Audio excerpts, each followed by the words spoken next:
আসসালামু আলাইকুম। My name is Shaon.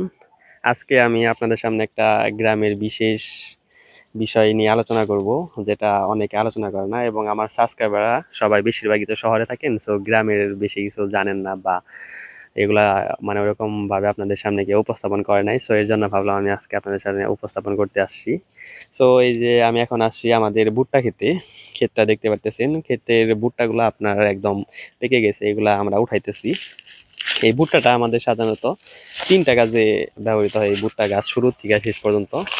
একটা হলো আপনার যখন এটা কাঁচা থাকে তখন এটা আপনার গরুর খাবার হিসেবে ব্যবহৃত হয়। আর যখন এটা এই যে পেকে যায় তখন আমরা এই ভুট্টাগুলা বিক্রি করি। আর এই যে ভুট্টার যে গাছগুলা থাকে এগুলো আপনারা দেখতে পারতেছেন, এগুলো আমরা জ্বালানি হিসেবে ব্যবহার করে থাকি। আর আপনারা তো বেশিরভাগ মানুষই শহরে থাকেন এখন। তো আপনারা তো বেবি কর্ন চিনেন। এই বেবি কর্ন খান বেশিরভাগ।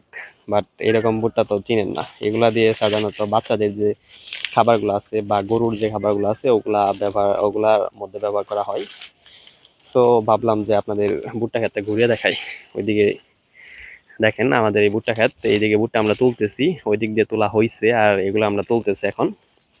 এগুলা তোলার সিস্টেমটা কি, আপনার যে গ্রামবাসী আছে এই গ্রামবাসীরা এটা আপনার এই ভুট্টাগুলো আমাদের দিয়ে যায় আর গাছ তারা জ্বালানি হিসেবে ব্যবহার করে থাকে।